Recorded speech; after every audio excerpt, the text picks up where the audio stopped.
Maka iman itu seperti itu. Iman itu total tunduk kepada Allah. Ya. Pokoknya apa yang Allah perintahkan, apa yang Rasulullah perintahkan, sami'na wa ata'na. Satu sisi yang terkadang banyak orang hari ini, ya korban nggak bisa, tapi beli rokok setiap hari bisa. Nah, ya, setiap hari beli rokok minimal 1 bungkus, gitu kan? Tapi suruh korban nggak bisa. Nah, kalau kita bayangkan.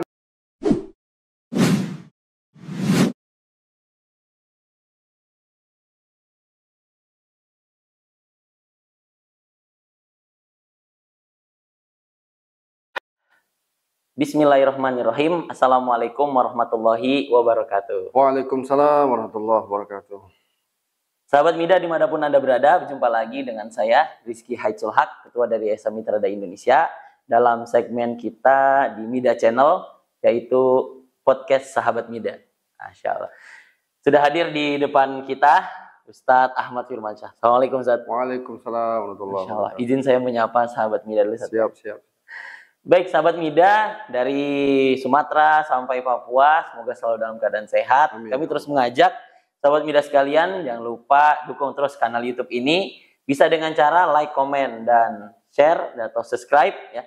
Atau juga mau beramal jariah dalam konten dakwah kami, bisa ikut berpartisipasi untuk mengalirkan amalan-amalan dari setiap konten yang kita produksi dengan cara mungkin mensupport dari program wakaf pengadaan alat media. Nah, itu bisa menjadi opsi jika sahabat Mida ingin menjadi bagian dari tim yang mengalir pahalanya dari setiap produksi yang kita ikhtiarkan. Masya Allah.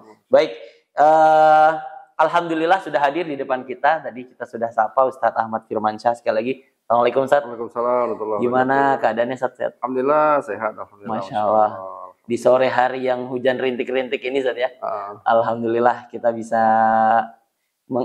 beristifadah ilmu sedikit nih. Amin, ya Allah. Dari yang ilmu yang banyak Ustadz bisa miliki nih, Masya Allah. Sebelum itu kita kenalan dulu aja nih, langsung sama Ustadz Ahmad Firmansyah. Tafadhol Ustadz. Ya, bismillahirrahmanirrahim. Assalamualaikum warahmatullahi wabarakatuh. Assalamualaikum. Nama saya Ahmad Firmansyah. Saya sebagai seorang dai, juga penceramah, mengisi kajian di beberapa tempat. Juga saya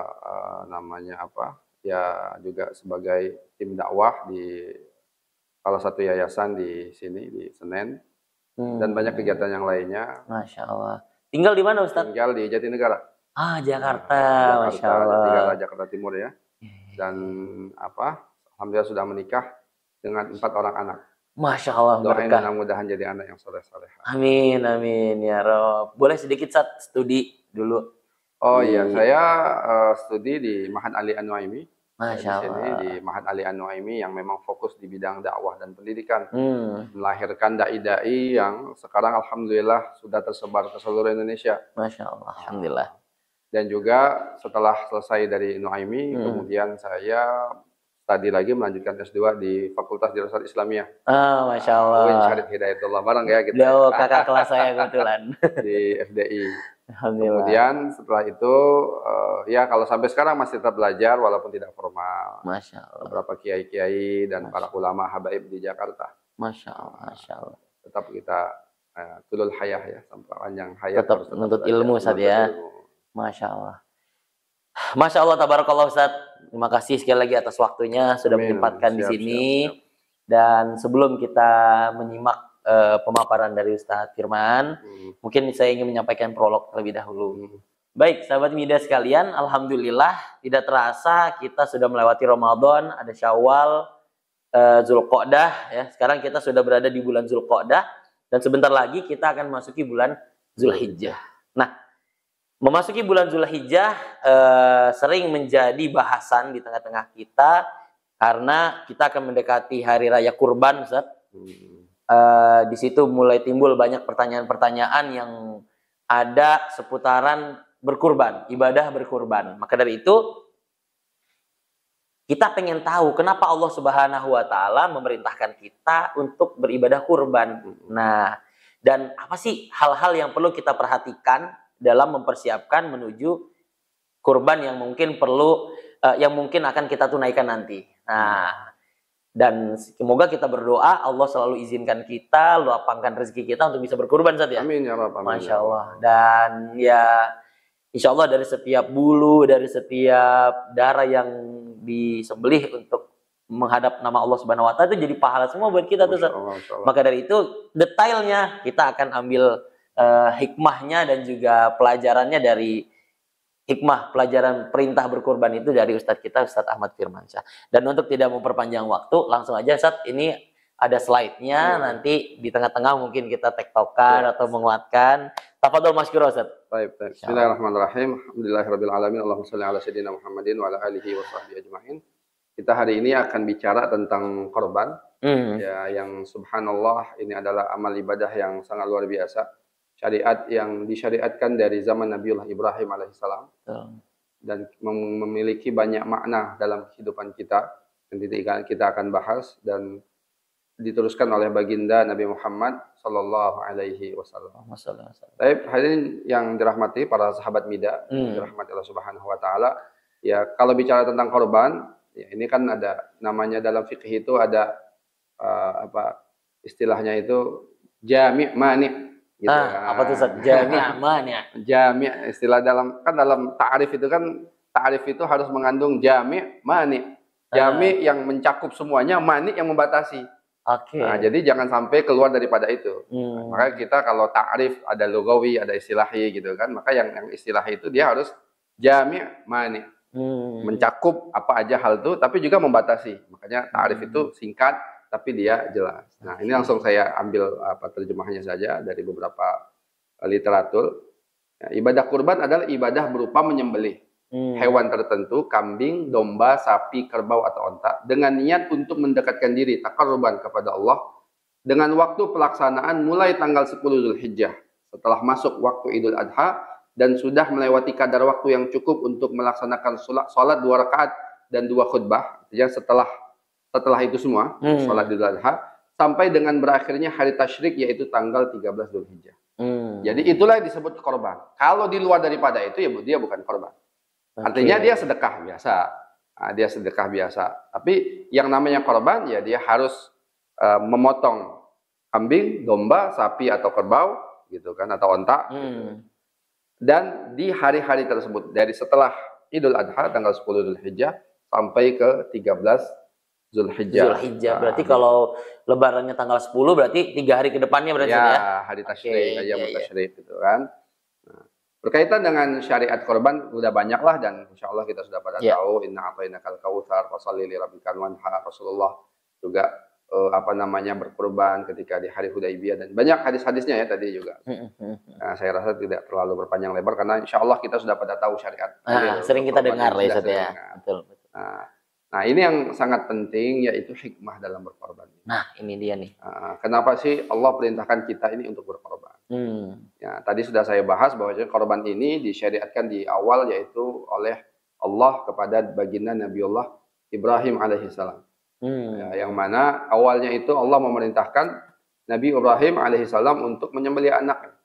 Al-Quran menceritakan tentang hal ini dengan sangat luar biasa sekali. Falamma balagha ma'hu sa'ya qala ya bunayya inni ara fil manami anni adbahuka fanzur madza tara. Qalat ya abati fa'al ma tu'mar satajudini insyaallahu minas sabirin. Ya, maka tatkala anak itu sampai pada umur sanggup, maksudnya sudah baligh gitu. Ya. Qala ya bunayya wahai anakku inni ara fil manam, sesungguhnya aku melihat di dalam tidurku. Jadi kalau tidurnya Nabi itu mimpinya Nabi itu wahyu. Kalau mimpinya kita nggak ada wahyu-wahyunya kan. Apalagi dipercayai lagi wah itu nggak boleh tuh. Kalau mimpinya Nabi itu wahyu dari Allah Subhanahu wa taala. Inni ara fil manam anni adbahuka, aku menyembelih engkau. Fanzur madza tara. Ya, maka berikan pendapat engkau. Ya. Qala ya abati fa'al ma tu'mar. Wahai ayahku, lakukan apa yang diperintahkan oleh Allah. Satajuduni insyaallah minas sabirin. Engkau akan mendapatkan aku ini insyaallah termasuk orang-orang yang sabar. Nah, hikmah yang pertama ya pasti yang kita belajar daripada kisah Nabiullah Ibrahim dan Ismail ini adalah ketundukan total kepada perintah Allah. Ya kita bisa bayangkan Nabi Ibrahim itu kan bertemu dengan Nabi Ismail itu jarang-jarang. Karena Nabi Ismail itu kan Nabi Ibrahim itu kan tinggalnya di Palestina. Nabi Ismail tinggalnya di Mekah. Ya, kita tahu ketika masih bayi dibawa ke Biwadin, ghairi dzar'in, satu lembah yang tidak ada pepohonan gitu kan.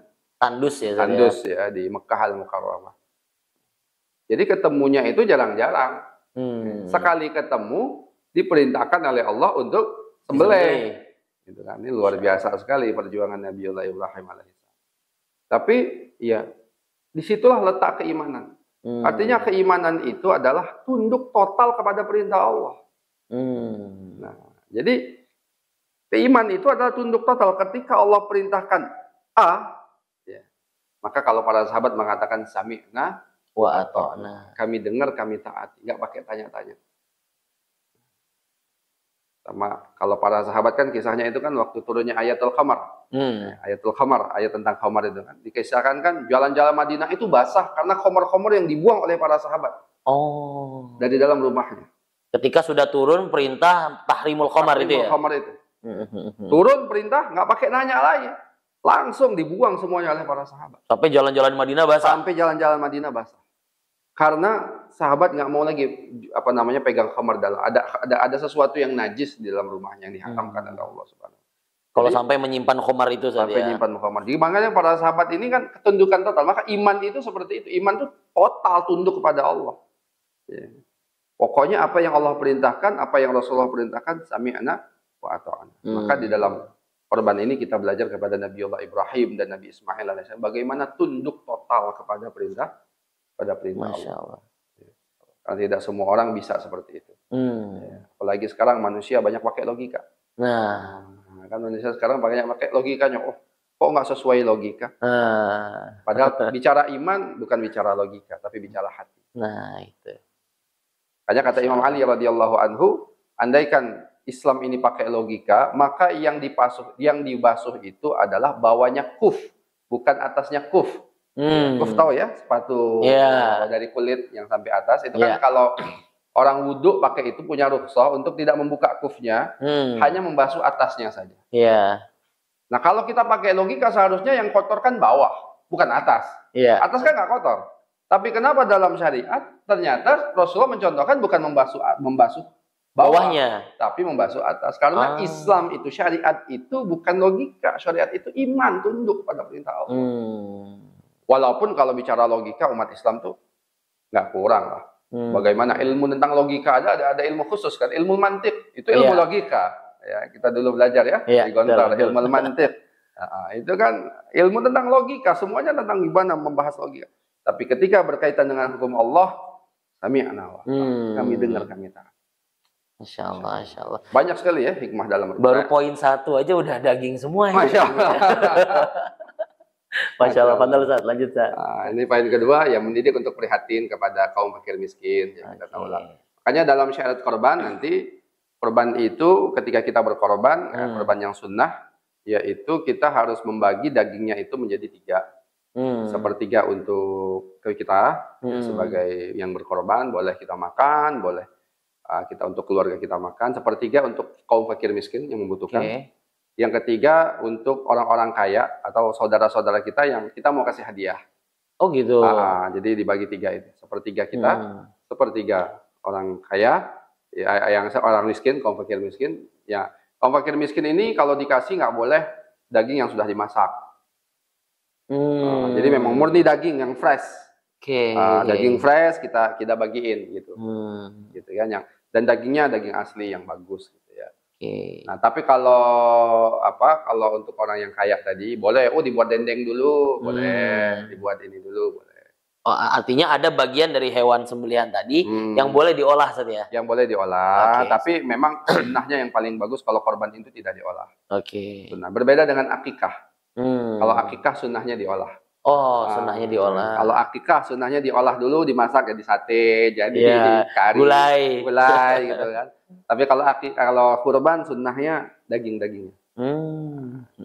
Dan ini untuk bagaimana kita memberi ya, belajar memberikan sesuatu yang kita miliki kepada orang fakir miskin. Masya Allah. Itu yang kedua hikmahnya.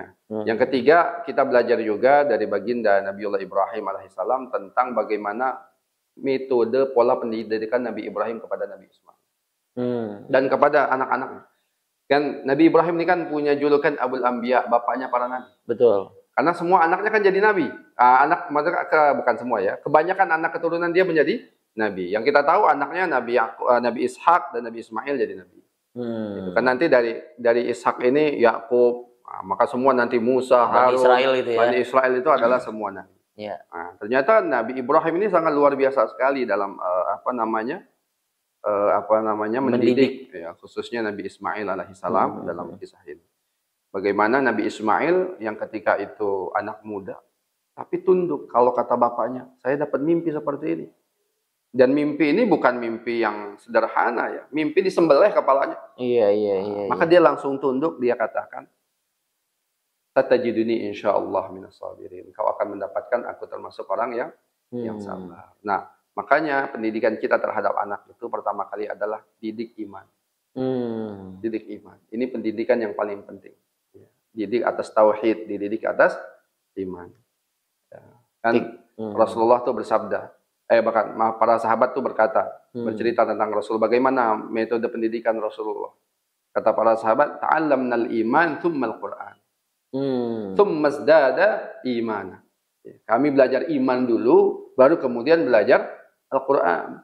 Nah, setelah kami belajar Al-Quran, mempelajari summazdadnahu iman. Dengan membaca Al-Quran ini, belajar Al-Quran, kami tambah lagi iman. Masya Allah. Nah, metode pendidikan kita hari ini yang sering saya lihat itu banyak kebalik. Ya, bukan berarti tidak bagus belajar Al-Quran, tapi fokusnya adalah menghafal Al-Quran. Ya, bagus itu, tapi yang paling penting itu adalah bagaimana mereka punya iman dulu. Baru kemudian Al-Quran. Dan setelah itu, kalau mereka punya iman dan belajar Al-Quran, membaca Al-Quran ini tambah iman. Itu tadi yang ketiga ya, bagaimana kita belajar pendidikan. Nah, ini juga menarik sebenarnya ya, kalau kita lihat ayat ini tadi. Ya, kan? Ketika Nabi Ibrahim mengatakan, aku mendapatkan mimpi ya, untuk menyembelih engkau, maka apa kata Nabi Ibrahim? Fanzur madza tara. Ya. Berikan pendapat engkau. Nah, ini mengajarkan kepada kita bagaimana pendidikan seorang ayah kepada anak itu adalah bersifat terbuka. Jadi bagaimana kita harus banyak juga mendengar perkataan anak. Nah, kekurangan orang tua kita pada hari ini hanya banyak memberikan nasihat atau kata-kata, tapi tidak mau mendengarkan perkataan anak. Itu. Artinya di sini Nabi Ibrahim memberikan kesempatan anaknya untuk memberikan pendapat. Padahal kalau kita lihat kan ini perintah Allah. Nabi Ibrahim ini nabi, wahyu yang turun dalam bentuk mimpi. Gitu kan. Tapi apa kata Nabi Ibrahim? Anzur madza tara. Gimana pendapat engkau? Berikan kepada saya pendapat engkau. Padahal ini syariat yang sangat luar biasa. Dan Nabi Ismail sebagai seorang anak yang soleh, langsung satajiduni insyaallah. If'al ma tu'mar, lakukan yang diperintahkan. Nah, artinya ini pelajaran pendidikan yang sangat penting kepada orang tua pada hari ini. Bagaimana kita juga harus mendengar perkataan anak. Ya, kita ini sering akan bicara dengan anak itu ketika dia masih kecil. Betul. Kalau sudah gede, dia yang nggak mau ngobrol sama kita. Kalau udah masih kecil ini dia datang, abi, aku ada ini, aku ada ini. Kita dia mau bertanya, kalau sudah gede sedikit dia nggak mau dengan kita. Nah, makanya kan disebut golden age kan zaman ini tuh zaman keemasan. Masa keemasan ya. Masa keemasan. Jadi jangan kita sia-siakan dengan habis capek sama mami sama umi aja. Ya, gitu kan biasanya kan terkadang ayah tuh seperti itu. Udah capek kerja, udah nggak mau tahu menau lagi urusan anak. Padahal apalagi yang penting saya sekolahin di sekolah Islam yang mahal, yang bagus. Padahal pendidikan pertama itu bukan sekolahan. Pendidikan pertama itu adalah orang tua. Dulu ulama kita nggak didik sekolah kok, tapi jadi ulama semua. Nah, dari mana pendidikan? Dari ayahnya. Gitu. Artinya Masya Allah Ustaz ya, orang tua yang merangkul anak, ditambah dengan anak yang soleh, punya keimanan yang kuat, akhirnya ketemu tuh. Kalau kita bayangin zaman sekarang kayaknya nih, udah orang tuanya nggak mau dengerin anaknya, anaknya juga mungkin karena nggak didengerin, udah gitu perintahnya rada berat gitu ya. Bukan berat lagi sih kalau kita berat, itu udah pasti mundur itu saya kayaknya ya. Masya Allah. Makanya Imam Ibnul Qayyim Al-Jauzi itu dalam salah satu katanya, kalau nggak salah dalam kitab Zadul Ma'ad atau saya lupa kitabnya, beliau mengatakan kalau aku melihat ada kerusakan di dalam diri seorang anak, maka aku yakin kerusakan itu dikarenakan ayahnya. Oh. Itu kata siapa? Ibnu Qayyim. Karena memang terkadang, kenapa? Karena sang ayah. Maka kita lihatlah kalau dalam Al-Quran itu ya, yang paling banyak kan nasihat ayah kepada anak. Perkataan Luqmanul Hakim. Qala ya bunayya la tusyrik billah inna syirka la dzulmun azim. Perkataan Luqman kepada anaknya. Jadi ayah itu sangat berpengaruh dalam pendidikan anak gitu kan. Jadi jangan wah, sudah udah capek di luar nggak tahu menahu masalah. Ya walaupun kita nggak mungkin 24 jam. Tapi pendidikan ini jangan sampai yang penting saya sekolahin mahal yang bagus. Gitu. Tapi kemudian dia lupa terhadap tugas utama dia, pendidikan. Dua berarti saat itu yang kedua orang tua ini memang sangat menopang sekali karakter seorang anak saat ya. Kalau di Al-Qur'an disebutkan bahwasanya orang ayah banyak diberikan ayat-ayat yang menjelaskan orang ayah memberikan nasihat kepada anaknya. Kalau di dalam Tarbiyatul Aulad itu ibu madrasatul ula. Jadi memang ibu sama bapak tuh punya tugas yang sama yang sama. Gak bisa kita bebankan ke ibu aja atau ke ayah aja. Dua-duanya nih harus kolaborasi berarti Setia. Iya kan hasilnya juga dari berdua. Nggak mungkin bisa sendirian kan. Jadi masuk tugasnya juga harus berdua. Gitu ya. Oke. Ayat yang keempat, belajar bagaimana mengorbankan apa yang kita cintai untuk Allah Subhanahu wa taala. Ini jelas ya. La tajidu, engkau tidak akan mendapatkan kebaikan sampai engkau menginfakkan apa yang engkau cintai. Astagfirullahaladzim. Ya, insyaallah nanti next ya. Saya lupa nulis. Hatta tunfiqu mimma tuhibbun.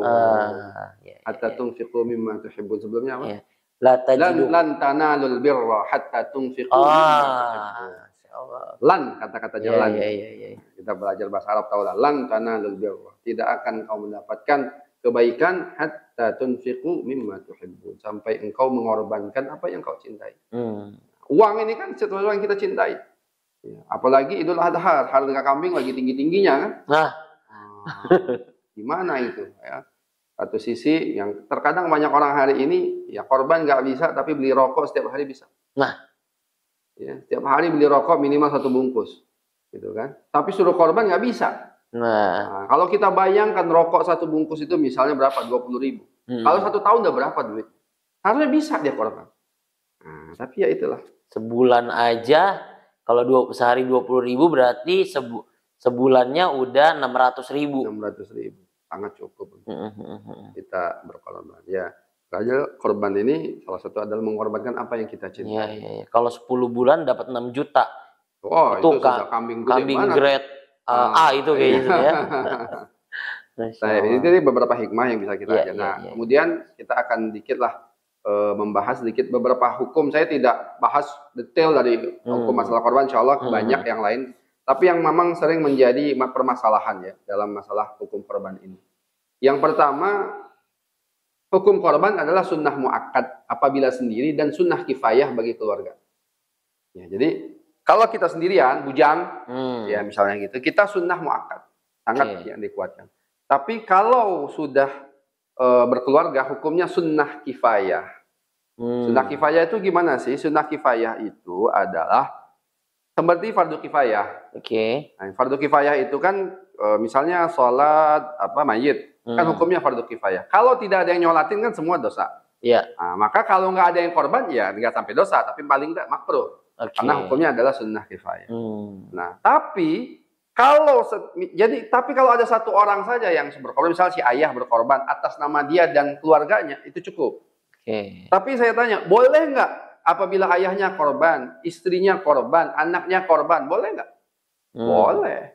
Karena hukumnya sunnah kifayah, seperti kita sholat tadi, sholat mayit. Ya. Ada orang yang nyolatin, kita ikut sholat, dapat pahala nggak? Dapat pahala juga. Jadi seperti itu. Jadi memang benar ada sebuah hadis, Rasulullah SAW mengatakan, Rasulullah SAW di sini, apabila hendak menyembelih kurban, kata Aisyah, beliau membeli 2 ekor kambing kibas yang besar dan gemuk, bertanduk, berwarna putih dan terputus pelirnya. Beliau menyembelih seekor untuk umatnya yang bertauhid dan membenarkan risalah. Kemudian menyembelih seekor lagi untuk diri beliau dan untuk keluarga beliau sallallahu alaihi wasallam. Nah, ini orang banyak yang salah ya. Kemudian orang mengatakan, udah kalau kurban itu cukup satu aja untuk satu keluarga, nggak usah lebih-lebih. Sunnah Rasulullah seperti itu. Enggak. Ya, dalam fikih dijelaskan. Ya, hukumnya adalah sunnah kifayah. Di sini ada dalam ini syarah wal adillah dari kitab Muqaddimah Al-Hadramiyah, Al-Hidayatul Mardiyah, karangan Ustadz Dr. Mustafa Dib Al-Bugha. Beliau mengatakan dalam syarahnya, hukumnya adalah wahya sunnatun kifaiyatun binisbah li ahli dar in ta'addadu.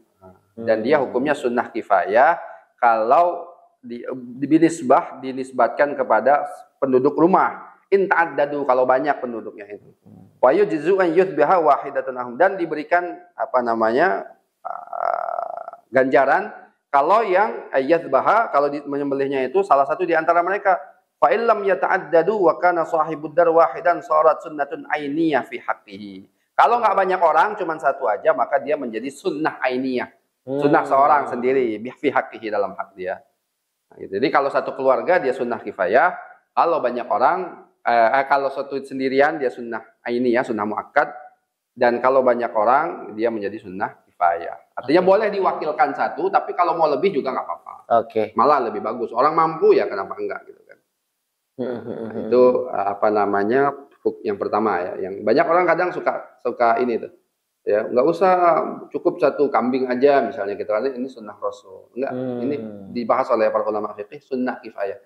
Boleh satu keluarga satu, mau nambah lagi boleh, mau sebanyak-banyaknya juga kalau mereka mampu. Silakan. Ya Allah. Yang kedua, kurban atas nama orang lain. Nah, ini yang tadi saya mau tanya tapi ternyata udah dibahas. Langsung aja. Kurban atas nama orang lain. Oke, karena kasusnya gini, Afwan ya. Karena kasusnya belum masuk ini. Karena tadi kan dijelaskan satu orang untuk satu keluarga. Nah, berarti kan satu orang ini mencakup turunannya. Itu kan sama aja. Satu rumah, ya, satu keluarga. Itu satu rumah. Satu rumah ya, satu rumah. Oh, satu rumah ya, Zat ya. Oke, ya artinya dia tetap bisa mewakili ahlul darnya gitu ya. Oke. Siap, Zat. Lanjut. Nah, kurban atas nama orang lain ini memang ada khilaf ya di antara para ulama ya. Nah, seseorang dapat melakukan ibadah kurban untuk orang lain, baik yang masih hidup ataupun yang sudah meninggal dunia. Ya, ibadah kurban atas nama orang lain yang masih hidup itu sah dengan syarat mendapatkan izin dari orang yang bersangkutan. Jadi saya mau korbanin orang tua saya misalnya di Palembang. Mama, saya korbanin ya untuk tahun ini, tapi korbannya di sini aja misalnya gitu. Boleh ya, atas dapat izin. Tapi kalau nggak dapat izin nggak boleh. Jika dilakukan tanpa izin, maka hewan kurban tersebut tidak terlaksana atas nama dirinya dan juga tidak atas nama orang lain itu. Tetapi menjadi hewan penyembelihan biasa dan pembagian dagingnya adalah sedekah biasa. Jadi kalau orangnya itu nggak ngasih izin atau nggak ngomong-ngomong, pokoknya saya sembelih untuk ibu saya aja. Maka ini nggak jadi korban, dia dianggap tetap pahala itu sedekah biasa, bukan sedekah, bukan pahala korban.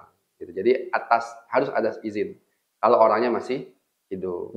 Nah, gimana kalau orangnya itu sudah meninggal? Nah, ini di sini nanti ada khilaf di antara para ulama. Ya. Ini penting nih, karena beberapa tahun belakangan saat kita di Mitrada Indonesia setiap kali melaksanakan kurban suka ada request dari pengkurban itu, Ustadz, ini kurbannya kami turunkan untuk orang tua kami yang sudah meninggal. Nah, ini penjelasannya di sini nih, sahabat Mida. Fadhol Ustadz. Ya, hukum kurban atas nama mayit tersebut terdapat dua pendapat. Yang pertama, pendapat mayoritas ulama yang menganggap tidak sah berkurban atas nama mayit kecuali jika sebelum meninggal ia telah berwasiat berkurban untuk dirinya. Diwasiat dulu, nanti kalau saya mati tolong kurbanin saya misalnya gitu. Atau dia sudah nazar. Nah, dia sudah pernah nazar. Ini korban saya ya. Ternyata dia meninggal duluan, maka dilakukan itu. Maksudnya ahli warisnya melakukan itu. Nah, ini dapat mayoritas jumhur ulama. Jumhur ulama ya. Nah, kalau ini beda ya. Jadi korban ini ada dua hukum. Ada terkadang dia menjadi wajib, terkadang dia menjadi sunnah. Kalau dia menjadi wajib, maka contohnya apa sih menjadi wajib itu? Contohnya kalau orang nazar.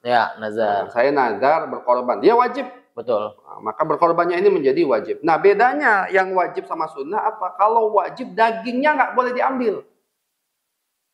Potong semuanya untuk fakir miskin. Oke. Nggak boleh si pemotong ini ngambil dagingnya. Nah, tapi kalau yang sunnah tadi boleh dibagi 3 itu. Ya, sepertiga untuk yang menyembelih, sepertiga mau dia bagiin, sepertiga untuk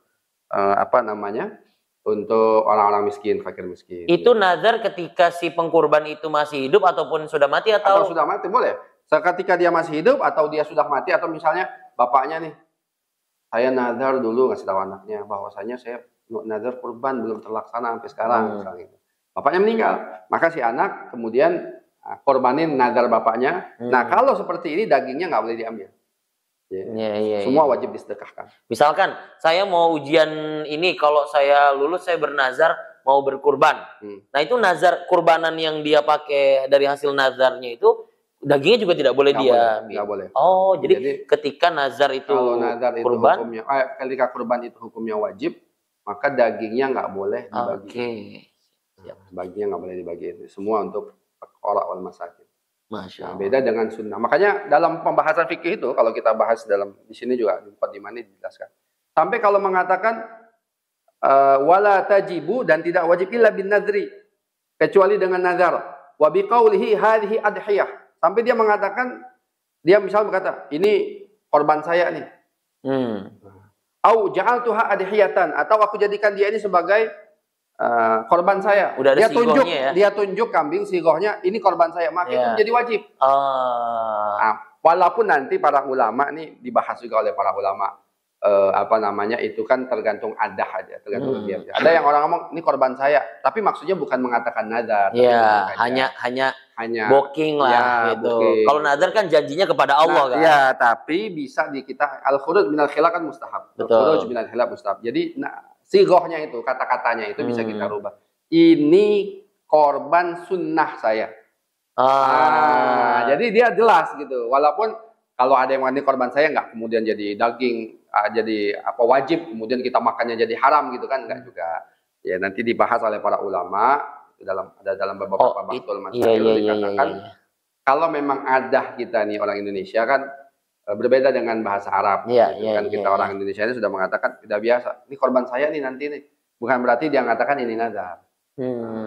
Tapi kita ngambil yang khurud minal khilaf lah. Kita ngambil yang keluar daripada khilaf. Kita harusnya katakan ini korban sunnah saya. Jadi jelas.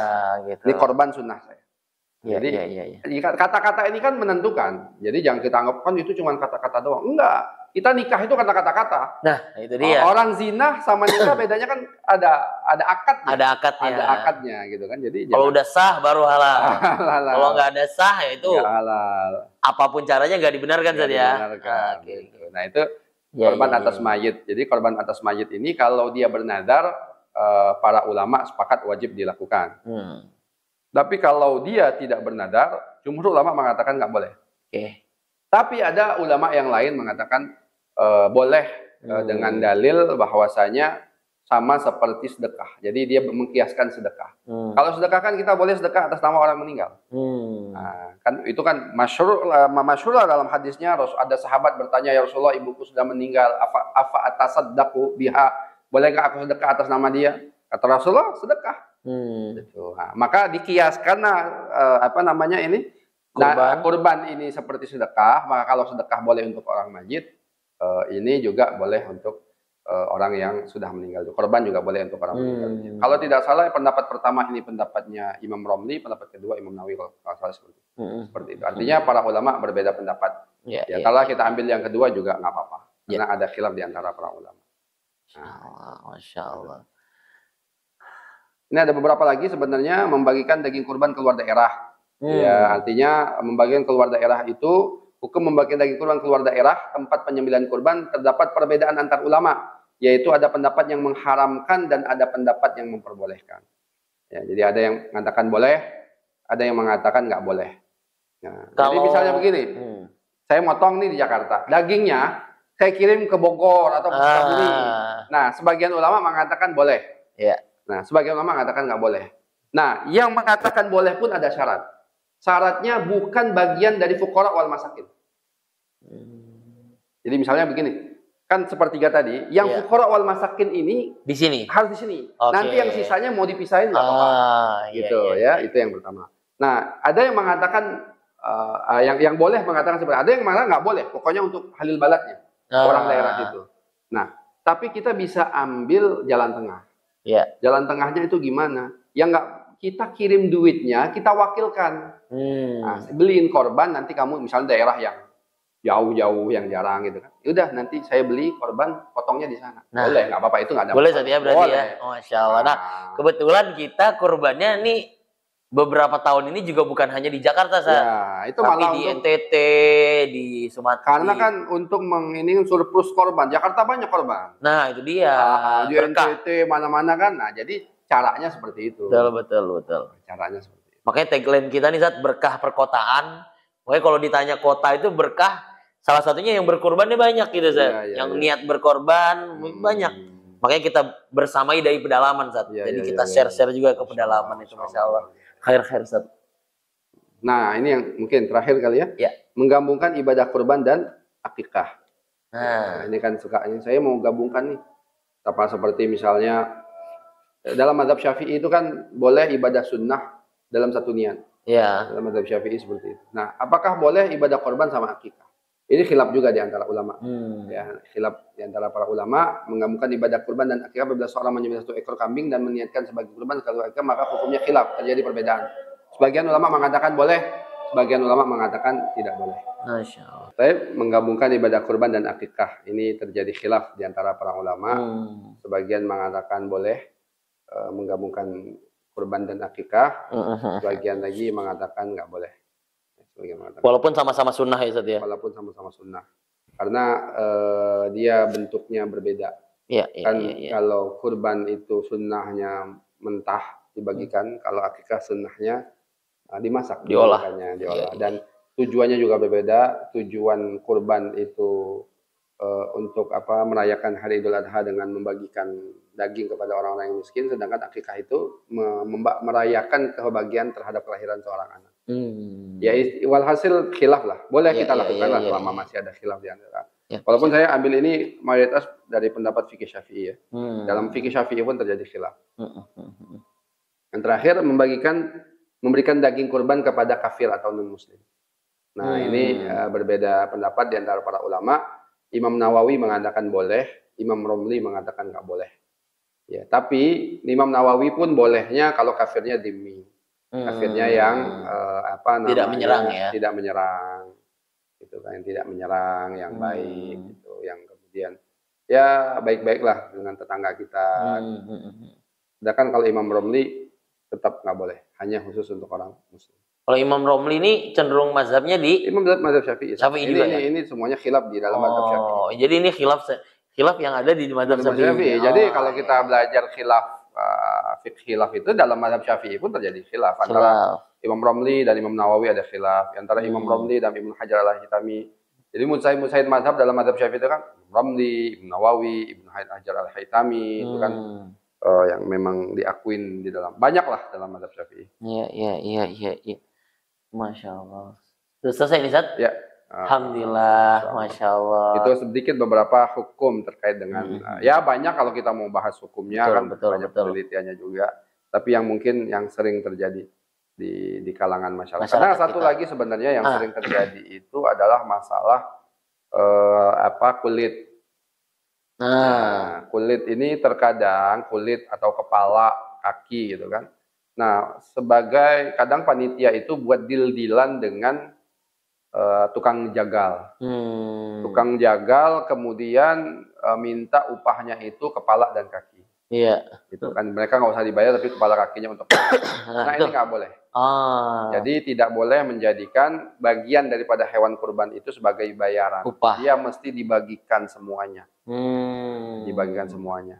Jadi misalnya kepalanya ya bagikan siapa yang mau kepalanya, kakinya juga begitu. Nah, sedangkan kalau untuk upahnya gimana? Ya kita harus minta sama orang yang nitip, pengkorban tadi gitu kan. Dia kan sudah menitipkan. Wajar-wajar aja misalnya harganya 3,5 juta, tambahan 500.000 untuk ngurusin, kasih makan sebelum itu kan butuh effort, itu butuh tenaga, butuh waktu, ngasih nyari apa pakannya kan juga butuh orang betul, gitu kan betul. ya diminta. Jadi harganya misalnya 300.000 jadi 3.800.000, 3,5 juta nanti juga untuk tukang jagalnya. Jadi sehingga tukang jagal mendapat upah yang memang resmi. Iya. Bukan dari kepala atau bukan ngakal-ngakali itu ya. Iya, nah, itu tuh. gitu. Nah, itu yang sering terjadi. Masya Allah. Kayaknya Ustaz Firmansyah udah pengalaman banget nih. Masya Allah, alhamdulillah. Masya Allah, alhamdulillah. Sore yang sangat mencerahkan, khususnya mendekati bulan Hari Raya Idul Kurban, dan ini pasti sangat bermanfaat sekali untuk sahabat media sekalian nih. Sebenarnya kita ada sesi tanya jawab, tapi kayaknya pertanyaan kita udah dibabat habis semua nih dengan penjabaran Ustaz tadi nih, Masya Allah, sehingga kami rasa sudah cukup dulu pertemuan kita pada kesempatan kali ini. Dan ini memang yang saya lihat ya, sering terjadi di tengah-tengah masyarakat kita. Paling satu lagi Ustaz, apa mungkin pendapat Ustaz ketika konsep kurbannya itu dibuat seperti tabungan? Kita patungan sedekah tapi terus dibuat untuk kurban gitu. Khususnya untuk pendidikan anak-anak di sekolah gitu. Iya, gitu ya, misalkan. Ya, secara hukum itu kan bukan tidak boleh ya. Dia tidak dianggap sebagai korban. Ya. Tapi ini kan untuk pendidikan tidak ada masalah. Tidak ada masalah. Ya, tapi secara hukumnya ya dia bukan korban, dia sedekah biasa. Dia sedekah biasa. Tapi untuk mendidik anak biar mereka ini nggak apa-apa. Tapi kalau ada bentuk lagi misalnya arisan korban boleh nggak? Boleh. Iya. Hitungannya sedekah ya. Sedekah mungkin dalam bentuk daging yang nanti dibagi. Kalau yang itu tadi, yang anak-anak tadi ya, yang sekolah misalnya satu sekolahan nih bayar biasa berapa seikhlasnya, misal 50.000 satu anak, nanti dibeliin kambing untuk korban di sekolah. Mendidik biar anak-anak itu biasa berkorban. Nah, boleh aja nggak apa-apa. Tapi hukumnya itu bukan korban. Apapun yang disifatkan dalam bentuk bareng-bareng itu tidak diinisialkan untuk per orang saat ya berarti. Nah, kecuali yang barang-barang itu yang sudah ini misalnya sapi 7 orang gitu kan. Tapi kalau sekolah kan kadang rame-rame satu sekolah satu kambing misalnya gitu atau satu sapi itu kan tidak secara hukum fikihnya nggak masuk. Atau misalkan satu sekolah ini udah terkumpul. Terus dapat kambing satu misalkan, lalu kambing ini dihadiahkan ke salah satu guru. Boleh. Lalu diniatkan guru itu untuk dikurbankan itu. Ya, seperti itu boleh. Kalau seperti itu boleh. Jadi sudah dihadiahkan dihadiahkan kepada seorang guru, nanti gurunya yang berkorban. Kita juga ada program itu saat soalnya. Itu boleh. Jadi kita ada tabaruk untuk memberikan hadiah untuk para dai yang berkorban. Masya Allah. Boleh kalau seperti Alhamdulillah guru-guru kita di Anwa ini kebagian saat setiap tahun. Masya Allah, alhamdulillah. Ini udah tahun kelima, ya nanti bergulir.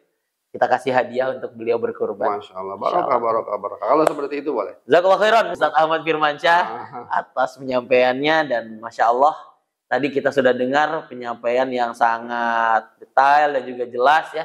Ini juga terpampang di sini, nanti sahabat media bisa langsung melihat slide-nya yang ada di sini. Dengan ini cukup pertemuan kita pada kesempatan kali ini Ustaz. Sekali lagi kami ucapkan jazakallah khairan atas kesempatannya mampir di sini. Dan kita pamit pada sahabat media sekalian. Kami terus mengajak sahabat media semua, jangan lupa like, komen, share, dan subscribe bagi yang belum, agar manfaat dari kanal YouTube dakwah ini bisa lebih meluas dan bisa dihasilkan di dalamnya produk-produk yang mengedukasi sahabat media sekalian. Jazakumullah khairan, dan sekali lagi Ustaz, terima kasih banyak. Kita pamit undur diri. Mohon maaf apabila ada tutur kata atau penyampaian yang kurang berkenan. Hadanallahu wa iyyakum ajmain. Wabillahi taufiq wal hidayah. Assalamualaikum warahmatullahi wabarakatuh. Waalaikumsalam warahmatullahi wabarakatuh.